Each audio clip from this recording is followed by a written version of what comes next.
Hello friends. Recently आपने सुना होगा कि जो अर्थ के मैग्नेटिक फील्ड है या अर्थ के जो मैग्नेटिक पोल्स हैं वो अपनी डायरेक्शन चेंज करने वाले हैं। इससे कुछ लोग डर गए हैं और वो ये सोच रहे हैं कि जो अर्थ पे लाइफ है वो कम्प्लीटली डिसरप्ट हो जाएगी और जो सैटेलाइट वगैरह है, जो टेक्नोलॉजी स्पेस बेस्ड है या कम्युनिकेशन बेस्ड है, वो कम्प्लीटली आउट ऑफ फैशन हो जाएगी और उसमें बहुत बड़े चेंज करने पड़ेंगे हमें। तो इस वीडियो में मैं आपको यही डिस्कस करने के लिए आया हूं कि ये जियोमैग्नेटिक फील्ड क्या होता है, इसका रिवर्सल क्या है और इसके लाइफ पे, ह्यूमन लाइफ पे जो कि टेक्निकल है काफी, और अदर लाइफ फॉर्म्स पे क्या इम्पैक्ट होने वाले हैं। क्या ये वाकई में इतना डरावना है जितना ये न्यूज़पेपर या और पेपर्स में, साइंटिफिक स्टडीज में पोर्ट्रे किया जा रहा है। तो देखते हैं, हम स्टार्ट करते हैं कि मैग्नेटिक फील्ड क्या होता है। सदियों से सब लोग, खासकर जो नेविगेटर्स हैं, ट्रेवलर्स हैं या फिर मर्चेंट्स हैं, वो ओशियन मर्चेंट, सी मर्चेंट, वो हमेशा एक अपने साथ एक निडल रखते हैं किसकी, मैग्नेटाइज्ड मटेरियल की, जो कि हमेशा किस डायरेक्शन में पॉइंट करता है, नॉर्थ और साउथ डायरेक्शन में। उसका जो एक रंगा हुआ पार्ट है, रेड सा रंगा हुआ पार्ट, वो हमेशा नॉर्थ डायरेक्शन में पॉइंट करता है, जिससे कि वो अपने जो भी पोजीशन है वहां से उन्हें किस डायरेक्शन में आगे ट्रेवल करना है वो जान लेते हैं। ये हम सबको पता है कि ये जो प्रॉपर्टी है, क्यों ये नीडल नॉर्थ डायरेक्शन में ही पॉइंट करती है, इसका हम सबको थोड़ा बहुत पता है कि अर्थ का अपना एक मैग्नेटिक फील्ड है और वो किसमें है, जो ज्योग्राफिकल नॉर्थ और साउथ है, जो अर्थ जिस एक्सिस पे टिल्टेड है, लगभग उसी डायरेक्शन में कुछ एंगल पे जो magnetic north and south pole भी है। North magnetic, south magnetic, and this is geographical south and geographical north. ये कुछ एंगल पे यहाँ से टिल्टेड है। तो आप अगर आपके किसी भी पोजीशन से आप एक निडल लेके, मैग्नेटाइज्ड निडल लेके, बिल्कुल आयरन की कोई भी चीज ले लीजिए, आप उसे हवा में लटका दीजिए, वो नॉर्थ और साउथ में पॉइंट करेगी, वो इस डायरेक्शन में पॉइंट करेगी। तो आप उससे अपनी डायरेक्शन या जहां जाना है उसका अंदाजा लगा सकते हैं। मैग्नेटिक ऑब्जर्वेटरीज, ये तो हो गया कि हम सदियों से उस फेनोमेनन का यूज करते आ रहे हैं जिसका हमें बेसिक कुछ नहीं पता था, किसी को नहीं पता था ये अर्थ का मैग्नेटिक फील्ड है, इसकी वजह से ऐसा होता है। तो मैग्नेटिक ऑब्जर्वेशन करीब 19th सेंचुरी में स्टार्ट हो गए थे और जो दो famous geographers Alexander von Humboldt and Carl Friedrich Gauss, इन्होंने कुछ अच्छा काम किया। इसीलिए गॉस के नाम पे जो किसी भी फील्ड की इंटेंसिटी बताई जाती है, चाहे वो इलेक्ट्रिक फील्ड हो, इलेक्ट्रोमैग्नेटिक फील्ड हो या मैग्नेटिक फील्ड हो, वो किसकी, गॉस के नाम में, गॉस के टर्म्स में भी बताई जाती है और टेस्ला के टर्म में भी एक और यूनिट है। तो ये दो इंपॉर्टेंट साइंटिस्ट रहे हैं इस फील्ड में। लेकिन सिंस देन, पहले तो हम ये कैंपास वंपास यूज करते थे थोड़ा बहुत, और इंटेंसिटी, बोथ इंटेंसिटी और डायरेक्शन हम मेजर करते रहे थे 19th एंड 18th सेंचुरी में। अब जो इंस्ट्रूमेंट आ गए हैं वो काफी सोफिस्टिकेटेड हैं और हम जरा सा भी fluctuation in terms of intensity of earth magnetic field या फिर उसकी डायरेक्शन में चेंज को पता कर लेते हैं। तो ये सारी बातें आई कैसे कि अर्थ की मैग्नेटिक फील्ड चेंज होने वाला है, इंटेंसिटी में चेंज है, अर्थ की मैग्नेटिक फील्ड की जो इंटेंसिटी है वो क्या है, थोड़ी सी कम हो रही है, और जो पोल की डायरेक्शन है, जहां पे ये नॉर्थ, मैग्नेटिक नॉर्थ है, वो भी इधर उधर भटक रहा है। इसे वेंटरिंग बोलते हैं, अभी डिटेल में देखते हैं। पहले हम स्टार्ट करते हैं कि अर्थ का मैग्नेटिक फील्ड क्या है।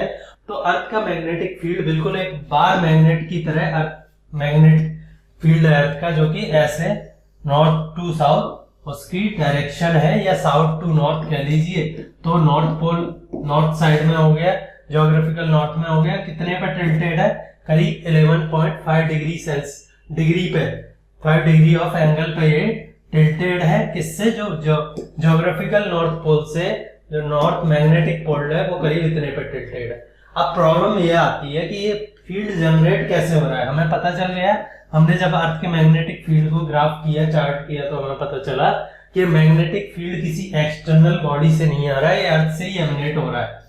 अब आप इसे कैसे एक्सप्लेन करेंगे, क्या चीज इसे जनरेट कर रही है, तो वो उसका एक्सप्लेन ऐसे कर रहे थे कुछ लोग। तो कि जो अर्थ की कोर है वो किसकी बनी हुई है, आयरन। और आयरन क्या है, एक फेरोमैग्नेटिक मटेरियल है जो कि मैग्नेटिक प्रॉपर्टी शो करता है। लेकिन प्रॉब्लम क्या है, 770 डिग्री के बाद, 770 डिग्री सेल्सियस टेम्परेचर के बाद आयरन फेरोमैग्नेटिक प्रॉपर्टी शो नहीं करता है। इसे क्या बोल देते हैं हम, क्यूरी टेम्परेचर। मैडम क्यूरी ने बताया था, तो उनके नाम पे था कि जो इलेक्ट्रोमैग्नेटिक, जो मैग्नेटिक प्रॉपर्टी शो करते हैं, फेरस जो एलिमेंट्स हैं, फेरस मेटल्स हैं, वो एक टेम्परेचर के बाद वो मैग्नेटिक प्रॉपर्टी नहीं शो करते हैं। तो लेकिन अर्थ की कोर में जो टेम्परेचर है आयरन का वो करीब 5000 डिग्री सेल्सियस है। फिर आप कैसे एक्सप्लेन करोगे कि जो ये मैग्नेटिक फील्ड जनरेट हो रहा है ये उस आयरन कोर की वजह से हो रहा है, सिंपली इट्स सिटिंग देयर, क्योंकि ये वहां बैठी हुई है, आयरन है बहुत ज्यादा, तो उसकी वजह से मैग्नेटिक फील्ड है। तो ये एक्सप्लेन हम नहीं कर सकते क्योंकि ये बियॉन्ड क्यूरी टेम्परेचर है। तो ये प्रॉब्लम है, the earth core is hotter than that 770 degree Celsius से हॉटर है, करीब 5000 डिग्री सेल्सियस है इंटरनल जो इनर कोर है उसका टेम्परेचर। तो आप ये कैसे एक्सप्लेन करोगे? So how did the earth get its magnetic field, फिर अर्थ को अपना मैग्नेटिक फील्ड कैसे मिलता है? तो फिर कुछ और साइंटिस्ट ने कुछ और थ्योरी प्रपोज की है, वो ये है कि इलेक्ट्रिक वायर, मैक्सवेल इक्वेशंस वगैरह और फेराडे ने हमें ये बताया कि इलेक्ट्रिसिटी क्या जनरेट करती है, अपने चारों तरफ मैग्नेटिक फील्ड जनरेट करती है। अगर किसी वायर में से इलेक्ट्रिक करंट फ्लो कर रहा हो तो वो उसके परपेंडिकुलर मैग्नेटिक फील्ड जनरेट करेगा। ये पता है, इसी प्रिंसिपल पे फेराडे ने जनरेटर्स बनाए जो एसी जनरेटर था। तो कुछ लोगों ने बोला कि इसका मतलब ये है कि अर्थ की जो दो कोर है, inner core and outer core, तो इनर कोर तो सॉलिड है अपनी जगह पे है, जो आउटर कोर है वो लिक्विड मोल्टन की है, और वो ऐसे अगर अर्थ वेस्ट टू ईस्ट रोटेट कर रही है तो वो सिर्फ रिलेटिव मोशन की वजह से ईस्ट टू वेस्ट, अपनी जो इनर्शिया है उसकी वजह से ईस्ट टू वेस्ट रोटेट कर। तो ये जो आयरन है इसमें फ्लो कर रहा है ईस्ट टू वेस्ट या वेस्ट टू ईस्ट डायरेक्शन में, किसमें, इस इक्वेटोरियल प्लेन में। तो इसके परपेंडिकुलर, इलेक्ट्रिक करंट के परपेंडिकुलर क्या आपको सबको पता है, फेराडे वगैरह ने बहुत पहले बता दिया कि क्या जनरेट होता है, ऐसे परपेंडिकुलर मैग्नेटिक फील्ड जनरेट होगा। तो लोग बोलते हैं, इसी को क्या बोल देते हैं, डायनेमो। डायनेमो किसे बोला जाता है जनरल लैंग्वेज में? जो आपने कभी देखा हो कार्स वगैरह हो या कोई व्हीकल हो तो उसमें एक डायनेमो लगता है जो कि इंजन से एनर्जी लेके किसमें कन्वर्ट करता है, उसे इलेक्ट्रिक करंट में कन्वर्ट करता है। डायनेमो मतलब सिंपल आप समझ लीजिए जनरेटर ऑफ इलेक्ट्रिसिटी। तो इसी को डायनेमो इफेक्ट बोल देते हैं। यहाँ पे इलेक्ट्रिसिटी क्या जनरेट कर रही है, मैग्नेटिक फील्ड, यहाँ उल्टा है, इसको क्या बोल देते हैं, डायनेमो इफेक्ट। तो हमने अर्थ की जो मैग्नेटिक फील्ड है उसे एक्सप्लेन कर दिया।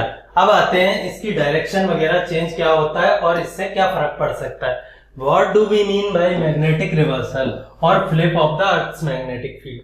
तो अभी ये समझ लीजिए यहाँ पे नॉर्थ मैग्नेटिक पोल है, और अगर ये किसी वजह से ऐसा हुआ है हिस्ट्री में, पहले भी इसलिए ये बात की जा रही है, उल्टा हो जाए कि यहाँ पे फिर क्या आ जाए, साउथ आ जाए, और जो हमारी बार मैग्नेट है वो अपोजिट डायरेक्शन में पॉइंट करने लगे। मान लो आपको जाना था, आप अटलांटिक ओशियन में ट्रेड कर रहे हैं, आपको जाना था कहाँ, ग्रीनलैंड या फिर कनाडा, और उसी दिन रिवर्सल हो गया। एक दिन में नहीं होता, आगे बात करेंगे, पर उस टाइम पर रिवर्सल हो गया, आप पहुंच गए अंटार्कटिका। तो ऐसा हो जाए उसे हम क्या बोल देते हैं, magnetic reversal of the earth pole. अब ये हम क्यों कह रहे हैं, क्योंकि हुआ क्या है, रिसेंटली टाइम में जो भी मैग्नेटिक ऑब्जर्वेशन है, नीचे ग्राफ दे रखा है वैसे तो, उन्होंने देखा है कि जो अर्थ की फील्ड की इंटेंसिटी है, मैग्नेटिक फील्ड की इंटेंसिटी, जितना वो फोर्स निडल पे लगा रहा है एट एनी टाइम, वो क्या है, रेगुलरली लगभग 150 साल से कम होती जा रही। और भी अगर हम पुराने रिकॉर्ड देखें, जो एंशियंट रोमन के जो किले या पॉट जो मिले हैं, उनमें अगर हम मैग्नेटिक फील्ड के जो भी पार्टिकल्स मिले हैं, मैग्नेटाइज्ड पार्टिकल मिले हैं, वो ये इशारा करते हैं कि उस टाइम पे जो मैग्नेटिक फील्ड की स्ट्रेंथ थी अर्थ की, वो करीब अभी से 2 गुना ज्यादा थी, 2 टाइम्स मोर है। और अगर इसी को हम एक्स्ट्रापोलेट करें कि एक टाइम ऐसा होगा कि ये जो फील्ड की इंटेंसिटी है, फॉर एग्जांपल यहाँ 2 पिक्चर्स दे रखी हैं जिसमें कि फील्ड की इंटेंसिटी को कम दिखा रखा है। एक तो ये पिक्चर है जिसमें पोल्स की डायरेक्शन ऑफ फील्ड की इंटेंसिटी, ये पिक्चर है जिसमें पोल की डायरेक्शन ऑफ फील्ड की इंटेंसिटी कम होते दिखा रखी है। तो अगर ये कम होती रही, नॉर्थ वाला वीक होता रहा, साउथ वाला भी वीक होता रहा, और एक ऐसा टाइम आया कि जब ये अगली बार रिवाइव किए तब इधर नॉर्थ हो गया, उधर साउथ हो गया, ऐसा आया टाइम 0 पहुंच गई इंटेंसिटी, और अगली बार रिवाइव किए तो वो south and north opposite direction में हो गया है।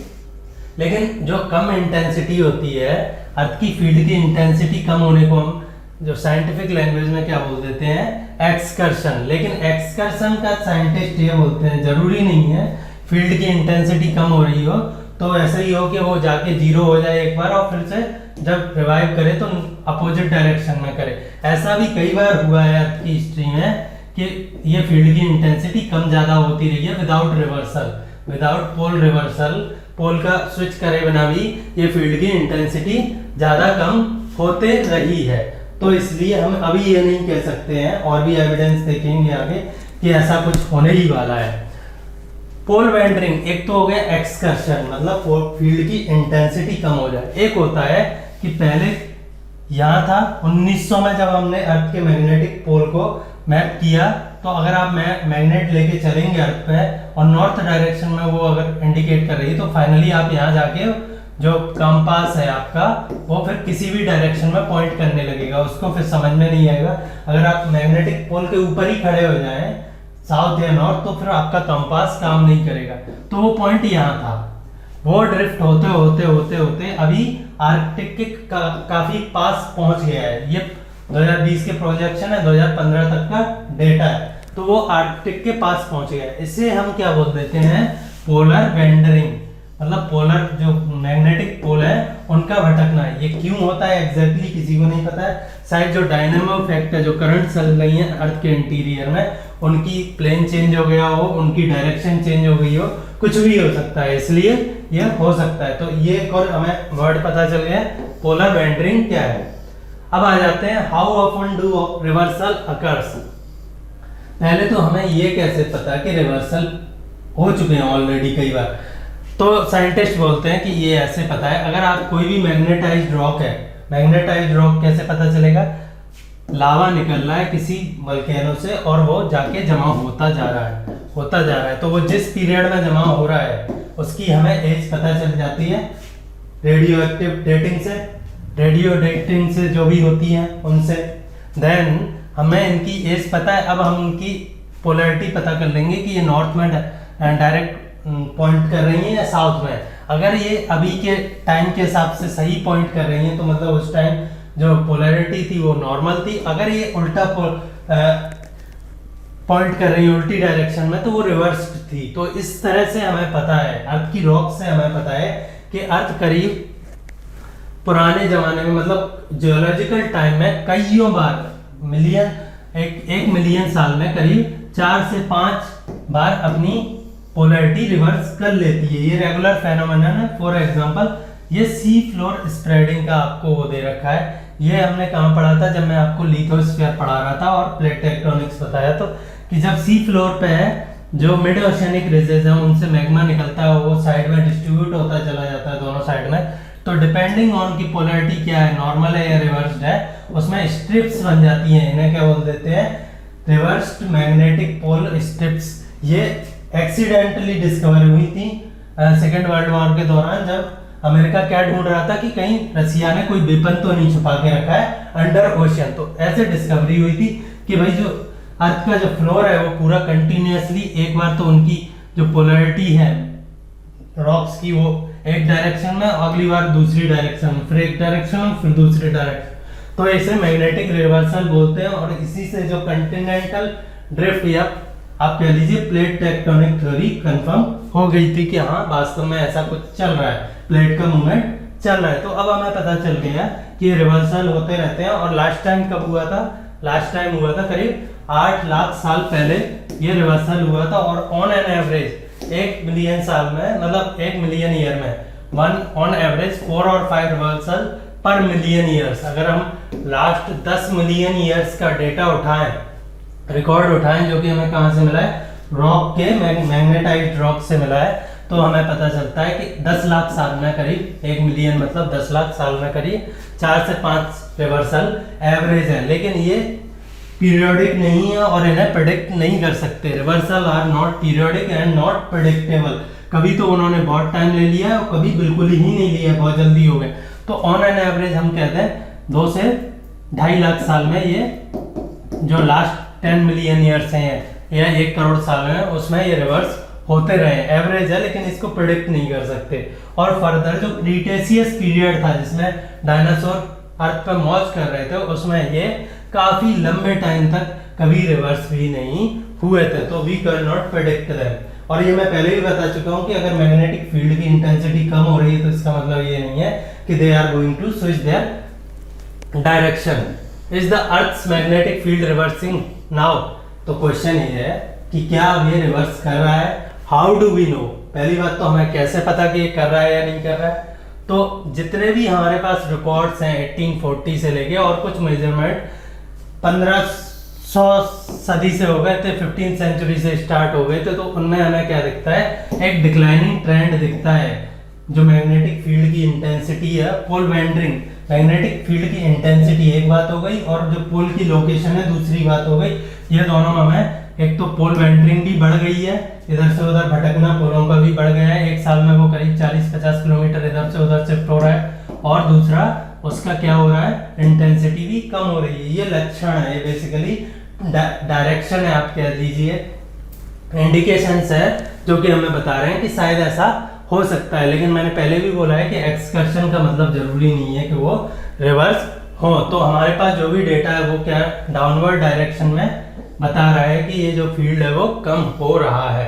देखिए ग्राफ दे रखा है मैंने ब्रिटिश जियोलॉजिकल सर्वे का, किसी को प्रॉब्लम हो तो जाके देखिए आप। Indeed projecting this forward. अब साइंटिस्ट बोल रहे हैं कि अभी जो इंटेंसिटी है 0.6 से लेके 0.3 गॉस, गॉस मैंने बताया यूनिट है इंटेंसिटी की फील्ड की, तो वो क्या है? कम, पहले ज्यादा थी और वो कम होती जा रही है। ये कोई और यूनिट लिख रखी है इन्होंने, डाइपोल मूवमेंट की यूनिट लिख रखी है। डाइपोल मूवमेंट क्या होता है? दो अपोजिट पोल के बीच में जो मूवमेंट होता है in terms of magnetic field, या फिर अगर वो ग्रेविटी का फोर्स का है तो उसे डाइपोल मूवमेंट कह देते हैं उसी फील्ड के हिसाब से। तो गॉस इतनी है जनरल, और ये जो रोमन टाइम्स है उसमें करीब 1.2 गॉस के करीब थी। अब ये इंडिकेट करता है कि ये डिक्लाइन हो रही है। अगर इसे एक्स्ट्रापोलेट कर दें कि इसी रेट से ये डिक्लाइन होती रहे तो करीब 1500 से लेके 1600 साल में ये क्या हो जाएगी? बिल्कुल जीरो हो जाएगी। और तब हम मानेंगे कि फिर जो रिवर्स जो पोलैरिटी या मैग्नेटिक फील्ड जो रिवाइव होगा वो अपोजिट डायरेक्शन में होगा, इसीलिए हुआ है। लेकिन ऐसा हम अभी कुछ नहीं कह सकते हैं, आगे देखते हैं। Even so the current strength of the magnetic field is not particularly low. तो साइंटिस्ट कहते हैं पहली बात तो ये हमेशा से चलता रहा है कि ऊपर नीचे जो मैग्नेटिक फील्ड की स्ट्रेंथ है वो कम ज्यादा होती रही।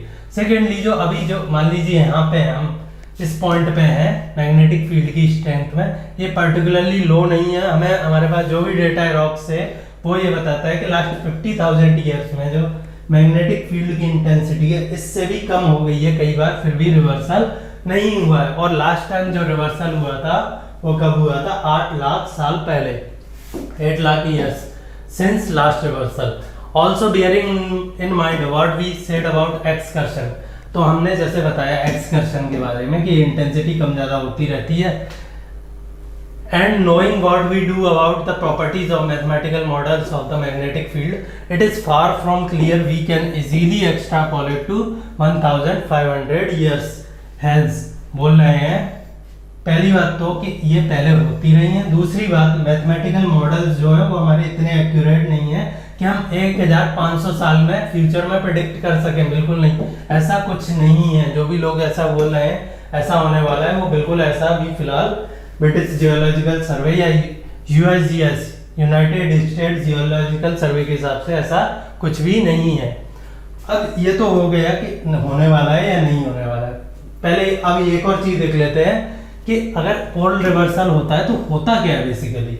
तो एक तो इंटेंसिटी कम हो जाती है जो भी नॉर्थ साउथ की है, और जब रिवाइव करते हैं ये पोल द्वारा तो कई जगह ये मान लीजिए अर्थ पे, तो इसमें 4-5 साउथ नॉर्थ पोल होंगे। आप ये समझ लीजिए पहले एक ही बार मैग्नेट थी, अब 3-4 बार मैग्नेट आपने अर्थ के सेंटर के थ्रू जैसे डाल दी हो और वो 4-5 बार मैग्नेट का काम कर रही हो, तो 4-5 साउथ पोल हो गए, 4-5 नॉर्थ पोल हो गए, और जो इंटेंसिटी है, स्ट्रेंथ है वो फील्ड की, वो कितनी कम हो जाती है, 1/10 ऑफ द प्रेजेंट फील्ड, इससे भी कम रहती है। और एक और चीज, ये जो रिवर्सल होता है ये एक दिन में नहीं होता है, ये थाउजेंड्स ऑफ ईयर्स में होता है। कितने में?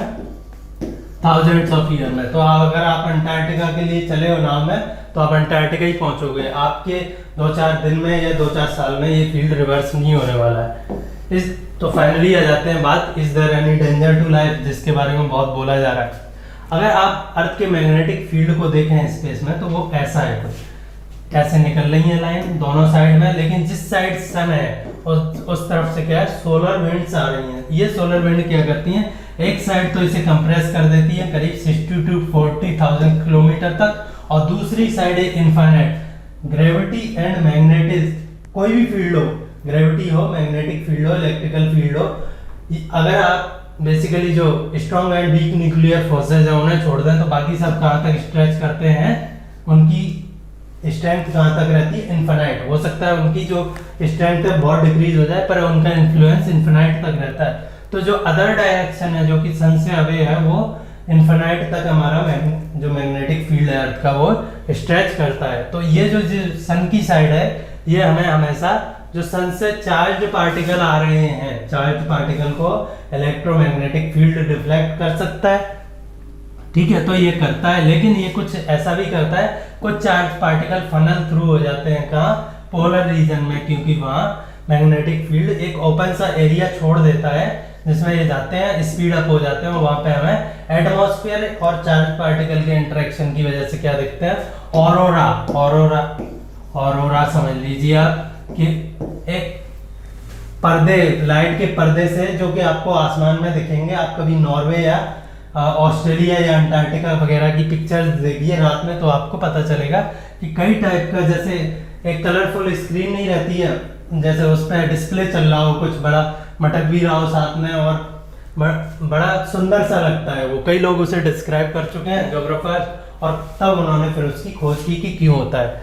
देन फर्दर बात कर ली, हमें ये सन से प्रोटेक्ट करता है। लेकिन होता क्या है कभी कभार कि सोलर फ्लेयर से या सन में से कभी कभार बहुत ज़्यादा एनर्जी और मास का इजेक्शन होता है। उस टाइम पे क्या होता है कि जो अर्थ का मैग्नेटिक फील्ड है, वो जो स्पेस में एस्ट्रोनॉट्स सैटेलाइट पे बैठ के घूम रहे हैं, जैसे ISS है, उसमें उनको बचा नहीं पाता है, उनको एक्स्ट्रा प्रिकॉशन लेने पड़ते हैं इनसे बचने के लिए, ये जो सोलर फ्लेयर है। तो इसका मतलब है मैग्नेटिक फील्ड हमें कंप्लीटली प्रोटेक्ट नहीं करता है सन से, जो भी सोलर फ्लेयर आ रही है। रेदर सबसे बढ़िया प्रोटेक्टिव शील्ड क्या है, एटमॉस्फेयर। और समटाइम्स तो ये होता है कि ये फनल भी कर देता है, जो ये पार्टिकल्स आ रहे हैं, चार्ज पार्टिकल, उन्हें अर्थ की तरफ स्पीड अप भी कर देता है, कि जिससे वो यहाँ पे अरोरा वगैरह बनाते हैं। उन्हें कौन रोकता है फाइनली, एटमॉस्फेयर। तो ये यही कह रहे हैं कि therefore we know that the earth's magnetic field offer only some rather than complete resistance to particle radiation from space। से जो भी पार्टिकल रेडिएशन आ रही है उससे हमें ये कंप्लीट प्रोटेक्शन नहीं देता, उससे कंप्लीट प्रोटेक्शन हमें फाइनली कौन देता है, एटमॉस्फेयर। अदरवाइज तो पोलर रीजन में ना तो लाइफ होती ना लोग जा पाते, क्योंकि पोलर रीजन में तो मैग्नेटोस्फीयर हमें कोई प्रोटेक्शन नहीं देता है, तब भी वहाँ एटमॉस्फेयर उनसे इंटरेक्ट करके ऑरोरा वगैरह बनाता है, कलर्ड बॉल्स इन एटमॉस्फेयर वो बनाता है और हमें प्रोटेक्ट करता है। इनफैक्ट ये लिखते हैं साइंटिस्ट कि एटमॉस्फेयर कैसे काम करता है कि 13 feet thick of concrete wall हो, वो उतना स्ट्रेंथ हमें ये किससे, सोलर या और भी कोई रेडिएशन आ रही है, इतना रेजिस्टेंस हमें प्रोवाइड करवाता है, जितना कि 13 फीट इक्विवेलेंट फीट कंक्रीट की दीवार हो, उसके इक्विवेलेंट हमें एटमॉस्फेयर क्या प्रोवाइड करवाता है, प्रोटेक्शन। ये सारी बातें कर क्यों रहा हूँ मैं लाइफ में, बेसिकली इसलिए कर रहा हूँ कि कुछ लोग ये बोल रहे हैं कि अगर मैग्नेटोस्फीयर का जो हमें शील्ड मिली हुई है वो खत्म हो जाएगी तो लाइफ को प्रॉब्लम हो जाएगी। तो ये आप समझ लीजिए कि मैग्नेटोस्फीयर अगर ना भी रहे तब भी हमें बहुत ज्यादा प्रॉब्लम नहीं होने वाली है। हो सकता है थोड़ी बहुत वो लाइफ फॉर्म को, टेक्नोलॉजी की बात अभी करेंगे फर्दर। ऐसा मैंने बताया कि ये मैग्नेटिक रिवर्सल कई बार हो चुके हैं, लास्ट टाइम 8 लाख साल पहले हुआ था। तो ऐसा तो नहीं हुआ कि उसकी वजह से कोई मास एक्सटिंक्शन हो गया हो, हमें ऐसे कोई एविडेंसेस नहीं है, या स्पीसीज को कुछ ज़्यादा ही प्रॉब्लम आई हो। कुछ बर्ड्स वगैरह इसका यूज़ करते हैं मैग्नेटिक फील्ड का डायरेक्शन के लिए, पर जो मैग्नेटिक फील्ड का रिवर्सल है वो कितने थाउजेंड्स ऑफ ईयर्स में होता है। तो तब तक जो बर्ड्स हैं वो अडॉप्ट कर लेते हैं, उनकी एक जनरेशन में नहीं होता, उनकी हजारों, उनकी भी बर्ड्स की भी कुछ 200-400 जनरेशन हो जाती है, उन्हें समझ में आ जाता है कुछ चेंज चल रहा है, तो वो भी उनकी बॉडी में भी अडेप्टेशन हो जाते हैं उस हिसाब से, तो उन्हें भी कोई नहीं फर्क पड़ता है। हमने देखा है कि ऐसा कुछ नहीं हुआ है कि एक्सटिंक्शन हुआ हो, मास एक्सटिंक्शन, जब पोल अपनी डायरेक्शन स्विच की हो, तो ये भी हमें पता है। Human beings and their ancestors have been Earth for a number of million years, during which there have been many reversal।